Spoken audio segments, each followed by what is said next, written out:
Capítulo 28. Jason observaba a la multitud con tensión, desde el otro lado de la ventana. Allison permanecía enmarcada, a la vista de los que estaban más allá. Él esperaba un ataque, que uno de aquellos de los que no se dejaban influir por la oratoria de Allison le arrojara algo. Ella le tendió una mano, y él la cogió, apretándola tranquilizadoramente. Entonces el llamado Gary empezó a abrirse paso entre los que habían hablado en su contra. Él y media docena más empezaron a subir la colina alejándose del faro. «Sois todos pecadores, y seréis azotados por vuestros pecados», gritó antes de volver la espalda. Allison soltó un suspiro y apretó de nuevo la mano de Jason. «Paul, ¿podría abrir la puerta y dejar entrar a esta gente, por favor?» «¿Está segura, señorita?» «Bastante segura». Jason echó un vistazo a los que se habían quedado. Había alrededor de una docena. Se miraban unos a otros, o miraban a Allison con una mezcla de inquietud y desesperanza. Ella le sonrió. «Vamos a saludarlos. Necesitarán tranquilidad». Su sonrisa se hizo más brillante, más profunda. «Hemos hecho algo bueno aquí, ¿no crees? Ayudamos a esta gente a liberarse. Seguro que vendrán más». Jason sintió calidez en su corazón, ante la evidente felicidad de Allison. Su amor por ella se profundizó por su compasión por aquellos que bien podían incluir individuos responsables de parte de su propio sufrimiento. Ella lo había sorprendido, al aceptar su marca de nacimiento, y le asombró aún más con su resistencia. Y con su compasión ilimitada. «Subiré a la sala de luz, me mantendré fuera de la vista», sugirió. «No deseo asustarlos». Allison frunció el ceño. No quiero que te escondas. Me gustaría que estuvieras a mi lado. No podría haber hecho esto sin ti. Y creo que te sorprenderá cómo reaccionarán cuando sepan que eres su salvador». Jason dudaba, pero aceptó su petición. Siguió a Allison fuera de la habitación y descendía las escaleras. Abajo, pudieron oír cómo Paul levantaba la barra de hierro y abría la puerta. Luego, el suave murmullo de voces mientras la gente entraba en el faro. Allison lo precedió hasta la entrada. «Bienvenidos, amigos. Permítanme presentarles a Jason Marshall, duque de Haverton». Jason se quedó atrás, oculto por las sombras. Pero ante la presentación de Allison, dio un paso al frente. La ira lo había impulsado a mostrar su rostro cuando se enfrentó a Mildred Hanson Smith y al pastor Said. Fue fácil con aquel fuego quemando cualquier temor que tuviera. En ese momento estaba tranquilo, y la inquietud era fuerte. Salió de las sombras de la escalera a la luz de la lámpara de aceite que colgaba de un candelabro en la pared. «¿Marshall?», inquirió un hombre delgado, con el pelo blanco y un par de lentes en la punta de la nariz. «¿Del castillo de Hardcastle?». Jason inclinó la cabeza con un gesto formal, y el anciano continuó.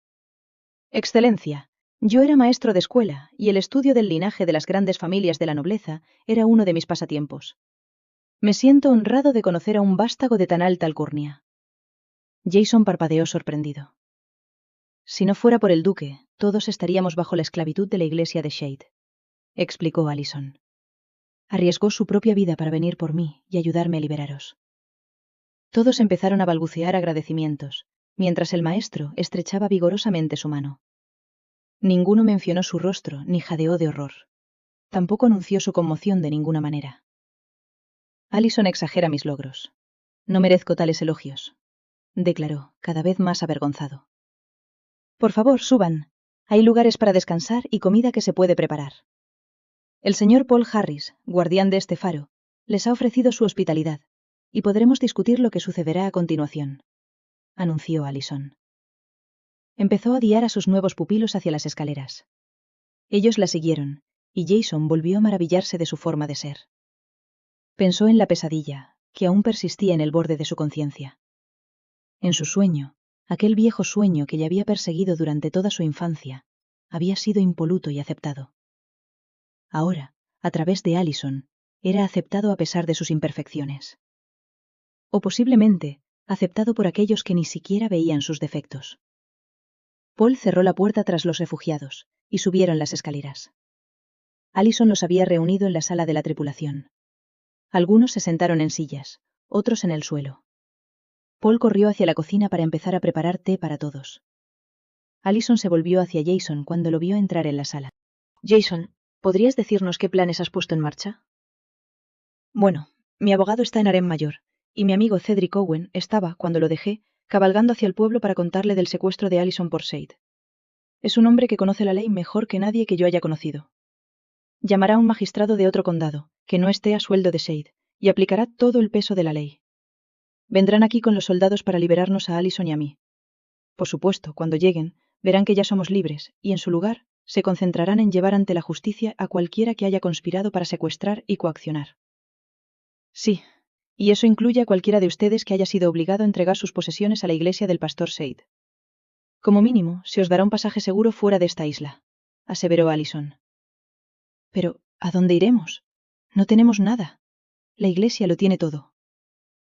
Pondré mi fortuna y el nombre de mi familia para respaldaros, ofreció el duque. No dejaremos piedra sin remover. Y habrá un hogar para quien lo desee en el castillo de Hardcastle. Se sorprendió de las palabras que salieran de su boca. No sabía de dónde había salido aquella oferta. Pero lo que sí sabía era que lo decía en serio. Allison lo miraba con una sonrisa encantada. Cruzó la habitación, le cogió de la mano y se colocó a su lado.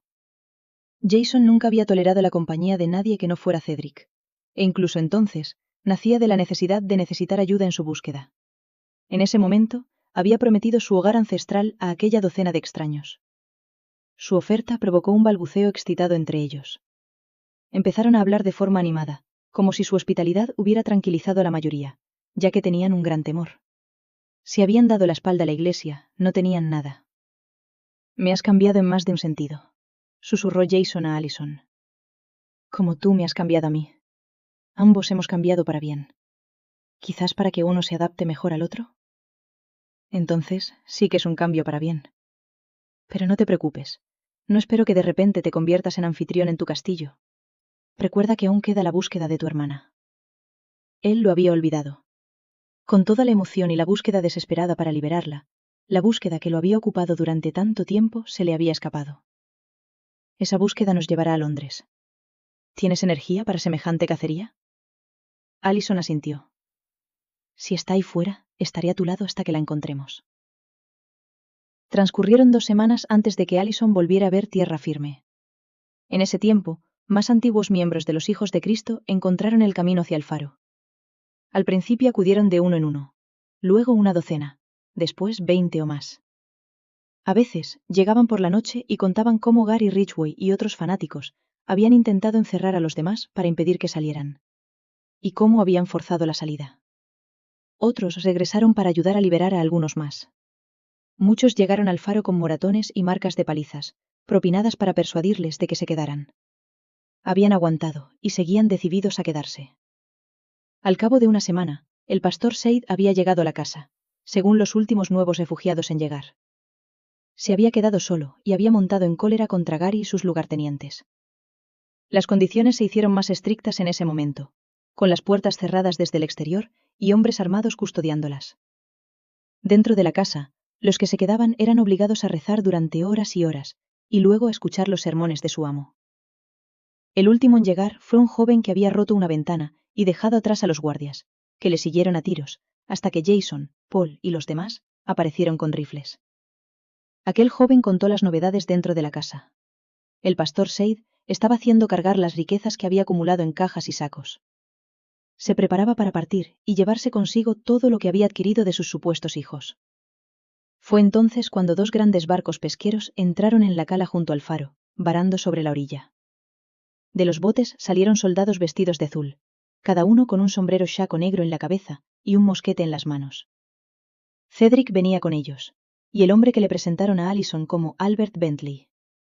Ella y Jason habían bajado a la playa para recibirlos. A su alrededor estaba el campamento improvisado que se había levantado para las personas que habían acudido al faro.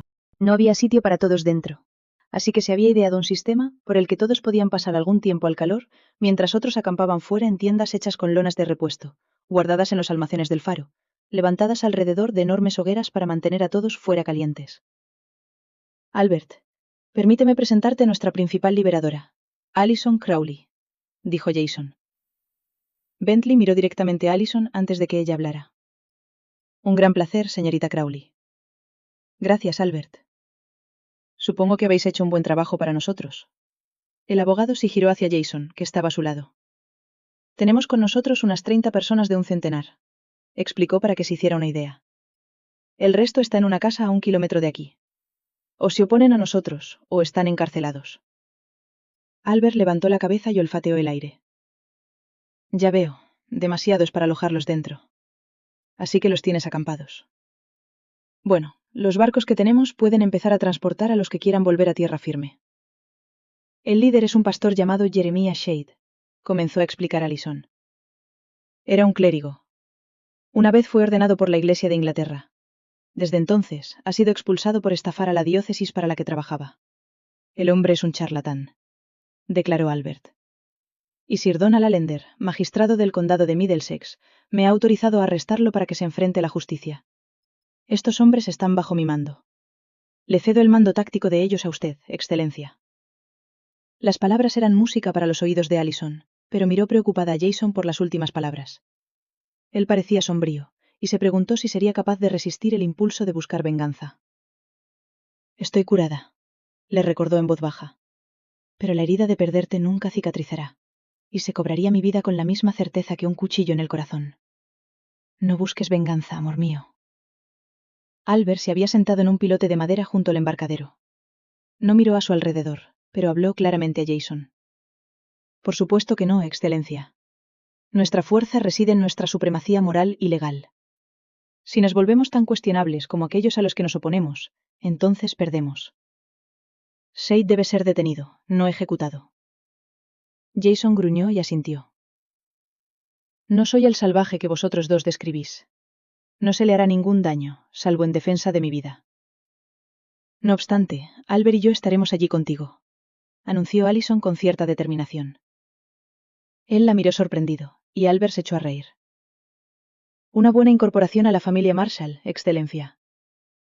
En efecto, hace falta ser tan testaruda como ella para encajar, reconoció él, con amargura. Jason condujo a los soldados en una larga línea de escaramuza colina arriba, decidiendo una aproximación directa. Allison caminaba con Albert inmediatamente detrás del duque. Se había levantado una niebla alrededor de la isla, que cubría la base del faro y disimulaba el mar.